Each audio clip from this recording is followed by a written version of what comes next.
Hey everybody, it's Atarak, and welcome again to another video of Disney Heroes Battle Mode. Now, I have spent the last few weeks desperately trying to figure out what was I going to show you in this video. I know it's been a couple weeks, and some of you have been anticipating a new video, but I really wanted to come up with something good. And I figured the best thing I can do right now is answer some of the questions that you've been asking me. Now, over my last few videos, I have gotten a lot of positive feedback, a lot of messages from you, and one of the common questions I keep getting asked is how do I get better at Coliseum and Arena? What kind of teams do I build? How do I climb the ladder? How do I get through these things? So I figured that's what I'm going to focus on. So today's video is going to be all about Coliseum. I'm going to show you throughout this video what I do when I go into a Coliseum match, how I decide what heroes to use, how I counter the enemy's heroes, and how I climb the ladder. So stick around through this video and I'll show you. Now, with that said, I think it's best to just jump right in. So let me show you where I'm at in Coliseum. So if we pop in here, you could see right now I'm Platinum 1. I'm anticipating a demotion here if I don't play. So I haven't played in a couple days. I'm sitting 14th. Now I have a total power, at least on my defense, of 152,000. So just so you understand Coliseum in general, okay? So this is a 3-team versus 3-team fight. Now you obviously have a max of 5 heroes per team. So if I go into, let's just go against somebody here. Let's just jump up like this guy. 42 Wallaby Way. Okay, so this is going to be 3 teams versus 3 teams. So now you can have anywhere. I mean, you don't have to build 5 teams. I have played against some Coliseum teams that have beaten me that have less than 5 people on their team. So it's not really necessary. But with that being said, you obviously maximizing is smarter. You will go up against 3 different teams that the opponent has built out, and you will need to construct a team to counter them. Now, I don't know why that one didn't show up. There you go. And in order to do that, you have to really pay attention to what squad you put in when you're fighting each of these teams, because if you lose one of them, you're out. Now, one thing I like to do when I'm jumping into any Coliseum match is the first thing I like to do is I like to clear my team. So let's just clear it straight out, okay? Now remember, this is our fighting team. So when we go into a fight, we have one team. That's our team we used to fight with. And then when we're done, we can set a defensive team to help keep us in that spot on the ladder. So since we're into a fight, this is my fight team. So clearing it's not a big deal. Now, we can look at this guy, and he has, for his first team, he has about 38,000 power. You can see down in the corner. It kind of gives you an idea of what each of these heroes are. You can click on each hero. It will tell you, what level he has on promotion, what his skill levels are for that individual, what badges he has. Take a close look at the badges. You can see if he has enhancements. You'll see the little squares there. If they're not filled in, they're not enhanced. And then, of course, it tells you what his disc level is. And it gives you the first 2 initials would tell you, which disc he has. So it's good to look these over to just determine if the power is deceiving. Sometimes you will see an enemy team and their power is really low, and you'll maybe build your team, your first team against them, not so strong, but you get destroyed. And that's because you're not really paying a close attention to their other abilities, because the power sometimes won't scale. Their promotion level could be higher, which won't necessarily jump their power up, because when you go up promotion, you reduce your number of badges. It gives you a higher end result when all the badges are full, but that hero might still be stronger on its base stats and beat you anyway. Things like enhancements are important. It might look like you can beat them power to power, but they might have one hero fully enhanced out on his badges, which will just destroy your team. So it's really important that you look at each of these. Now, I don't analyze this stuff, but it's just something to look at if you're getting stuck. So he's got his first team is kind of his basic squad. He's running a tank. He's running a front attack damage with Jesse. He's running dash. He's got a control with Wally, and he's got some more range damage with Vanellope. Now, team 2, a little stronger team, 51,000. That's pretty good. He's running a double tank with Incredible and Ralph. You can see both of them have a pretty high skill level on their disc. Enhanced on all their badges, except Ralph is short a little bit. Fully skilled on all the skills, and looks like they're P3, so highest promotion we have on this server. Also running Elastigirl here, a P2. Doesn't look too crazy. Zerg, P2, also kind of maxed out, looks pretty strong. And Buzz. So this is a pretty good team. Double tank, front attack damage, and 2 ranged. For team 3, they're running the Sully combo. Now, this is a very common combo here. You're seeing this a lot these days. We're seeing Sully mixed up with Calhoun, and then usually they're throwing in some type of Tia, another type of support, or maybe another control like Wally, and then a second range. Now, they've chose to use Eve here. So this is going to also be a strong team, 52,000 power. So this team is hard to beat. I have to come up with 3 teams. I'm not so much worried about the first team, but I have to make sure I have enough to beat these next 2 teams if I'm going to make it past this person. So here's a little tip that I would tell you to try when you jump into your next Coliseum match. You looked over the team, you got an idea. Try the mirror match. Now, even if you don't have these heroes, that's okay. Just mirror what you can, and I'll show you how it works. So let's just try it. So first team, let's mirror up exactly. So obviously they got Bogo here, so let's slide over. I know I have him. Put him. We got Jesse. We got Dash. Let's find Wally. Where the heck is Wally? I think he's up top here. Got Wally, and we got Vanellope. She's over here. Okay. No big deal. So again, don't worry about anything else other than just mimicking. So the next one, let's go Mr. Incredible. We got Ralph. I think my Ralph's up here. Elastigirl. She right here. Zerg. And Buzz. Okay, and then last, Sully. Where's Violet? There she is. We'll do Tia, Calhoun, and Eve. Now look don't get frustrated if you don't have all these heroes. You do have to understand though, in order to be good in Coliseum, you do have to have a decent amount of heroes because you're going to have to look to counter your opponent. And if you don't have all the heroes opened up or if you don't have them maxed well, you might struggle a lot here. Doesn't mean you can't win, but you might struggle. So this is a good way to start. Now in my case, I had every hero that this individual had. So I matched it mirror, 1v1. So let's just take a look at overall team power now and see how I'm doing against his. So team 1, his team 1 is definitely stronger against my mirrored version of that. Team 2, looks like I'm also getting beat, 51,000 to 44,000. Team 3, looks like I have the edge at 55. So again, power can be deceiving. Don't always trust it, but it's a good meter to start with. So I definitely have to make some adjustments on my Team 2 and Team 1 because even though power isn't everything, I still want to be close or I'm not going to really have too much of a chance. So especially Team 2 here. He's got a really strong Team 2. So what I want to do now is I want to sub out some of these heroes that he's using with some heroes that would counter his team or work against this team that I might have ranked up a little higher. So you can see here already, if you look at the bottom of my screen, you can see that I have Mike and Judy, who are definitely stronger than some of the heroes I have on here. So one thing I can do, because this is kind of a compilation team. We have a double tank scenario here, which my 2 tanks are pretty good. I know my Ralph is level 80. He's P3, he's 4-star, and my Mr. Incredible is also pretty good. P2, 4-star. Should be able to hold with those 2 tanks. But look at what they're doing. So he's running a Zerg. So Zerg's going to be dependent on getting his, auto attack off. If he gets his auto attack off, he could beat me. So I have to make sure that I stop that. So how is he stopping, or how would I stop in the current team? Well, Ralph is there to counter actually Zerg right there, because the Ralph will stun and silence, which could stop Zerg, assuming he doesn't get pushed back.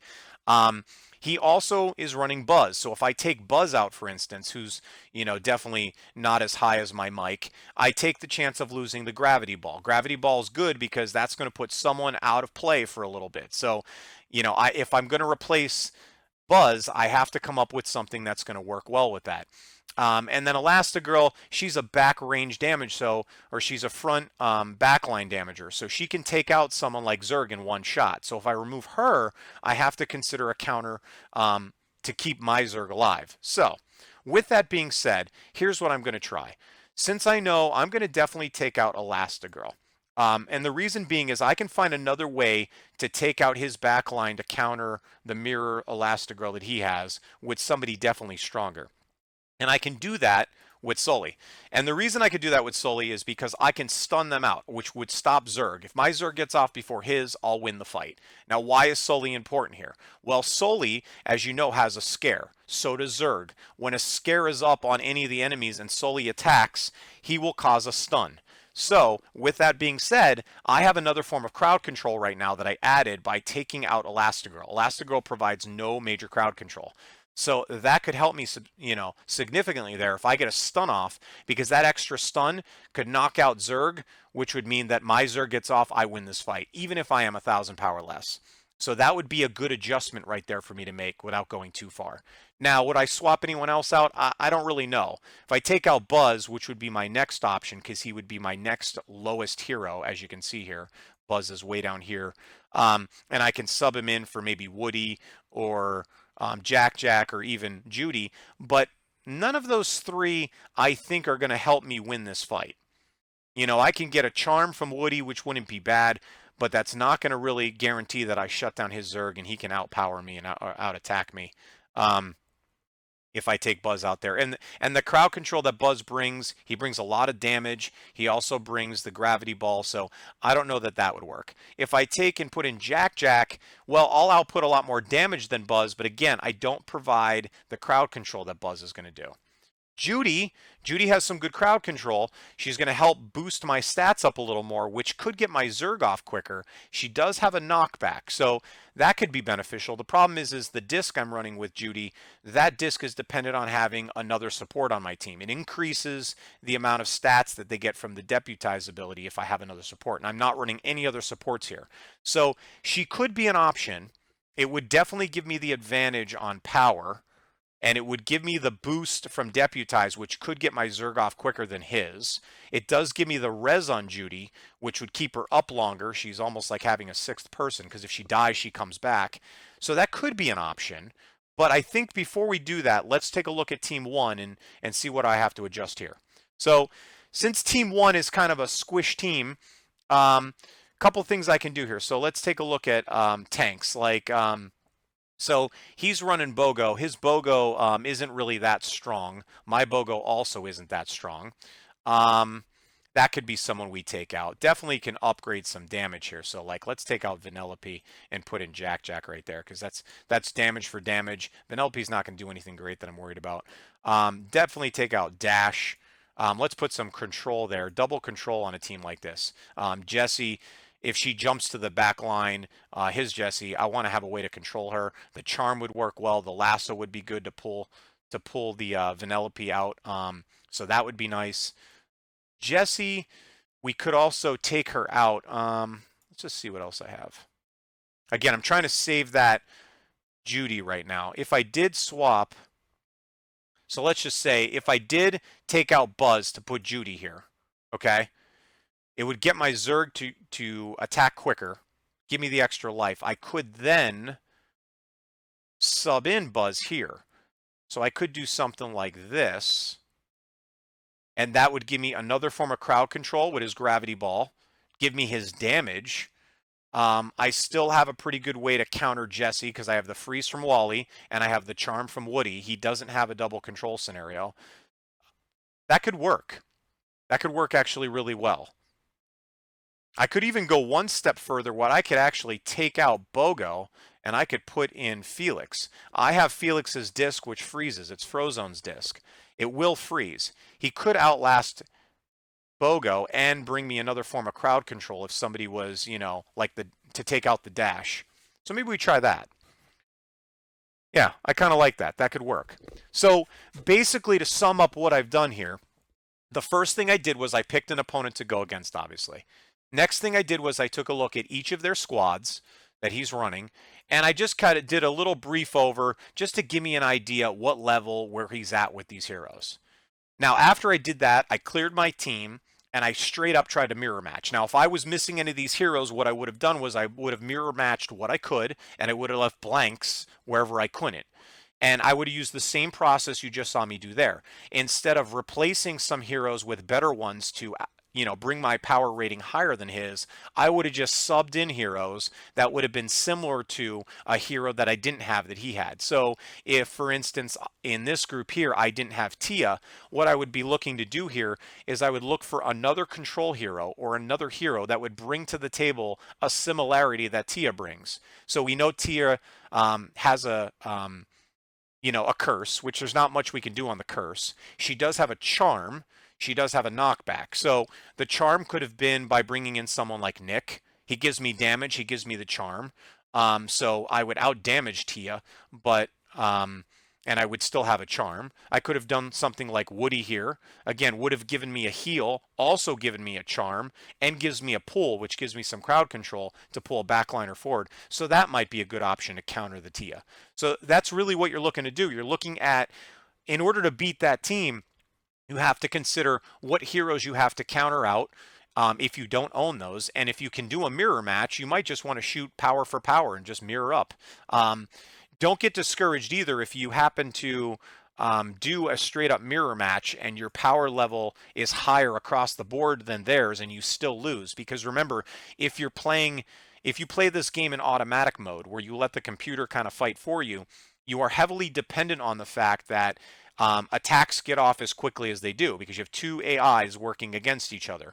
And there's a lot of other things to consider. Like if you ever noticed when you're playing, if the frame rates dip, you'll see their attacks almost come through before yours ever will, which will kill you before you ever get yours off.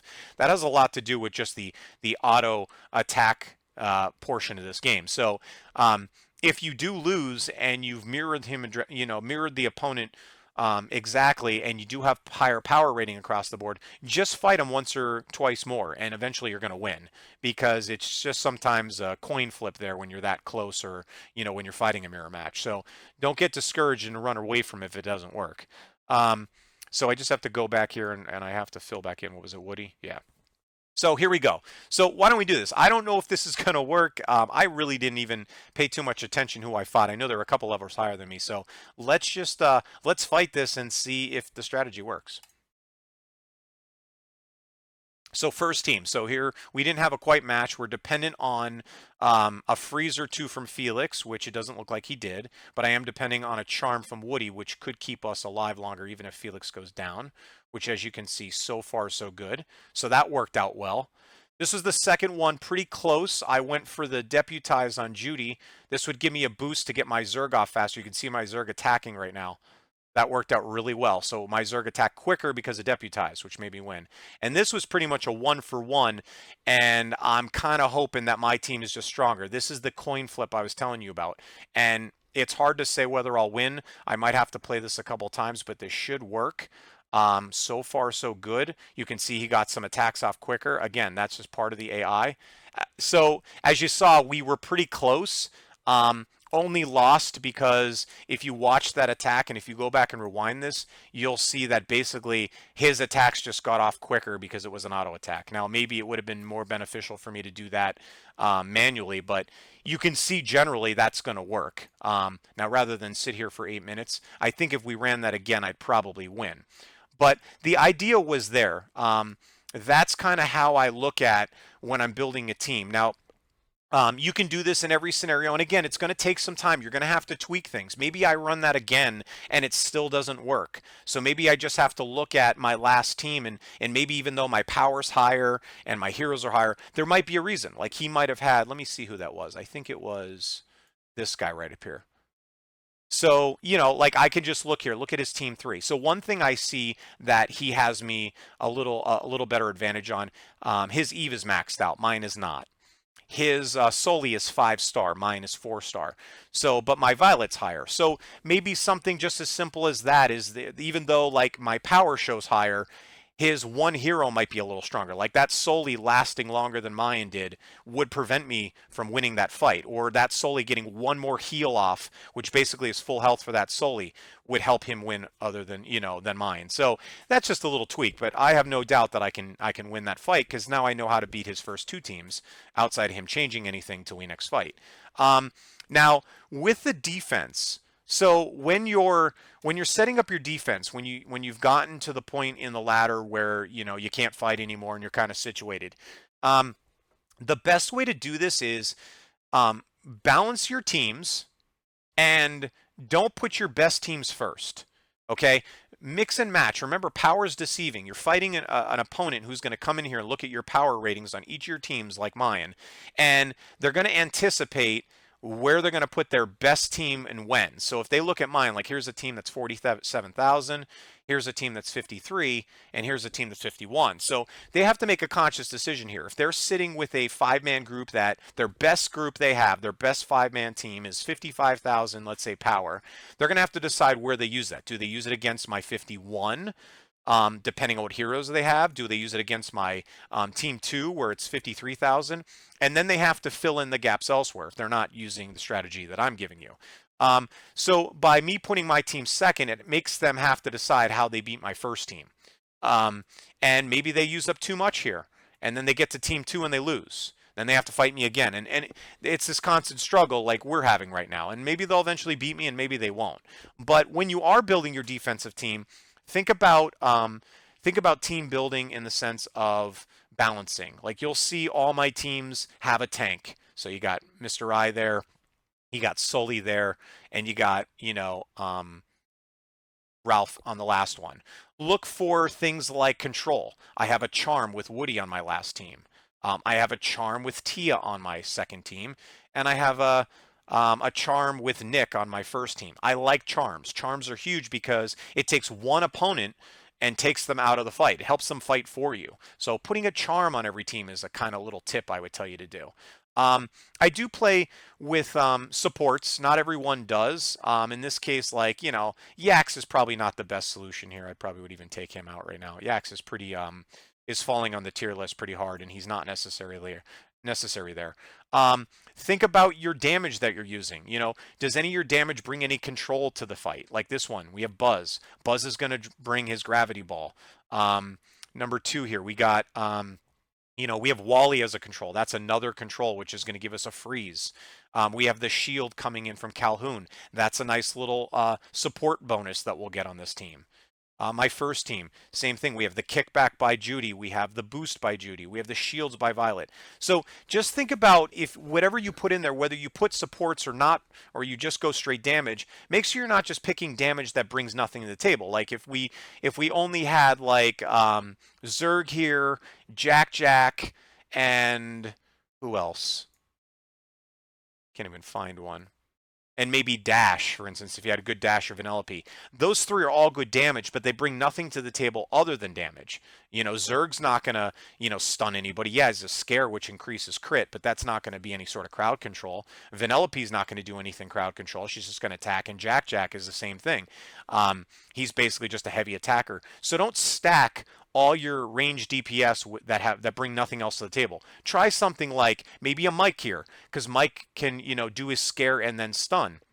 Do something like Calhoun. Like I said, if you have the Calhoun Violet disc, which brings a shield to the team, so that gives you a little better bonus, from that damage dealer than just damage.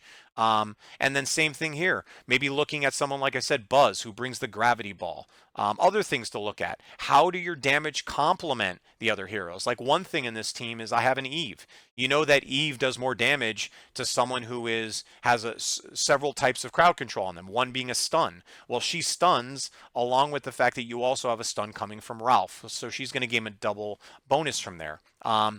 Even Mike is definitely better on a team with Sully, but this squad I have with Sully tends to be really, really strong for me. So I didn't want to interrupt that because it just works. I know that's one of my better squads, and not a lot of people can beat that team. So, but Mike would work well on a team that also had another scare, because anytime someone's scared, remember, he has a chance to stun. So more scares out there, more stuns he gets. Right now, he's solely benefiting off of himself. Judy works really well here because of Mr. Incredible. Mr. Incredible has a 400% increase in attack speed. Judy gives you that extra bonus to attack speed with her Deputize. She also, as you've seen, works really well with Zerg to get his attack off. So, there's many ways you can manipulate this, but you need to think balance. Maybe just start with each team and put a tank on each team. Follow it up by putting, like I mentioned, a charm on each team. And then kind of fill the gaps. Do some control. Do some attackers that have some other benefit, like a support feature or a control feature, and then build around that. And if you know that you have a really strong 5-man team, maybe don't put that as the first one. Put it as the last team they fight. Make them go through your first 2 squads before they get to your best. It will make it harder for them to figure out who they need to put against you to get there.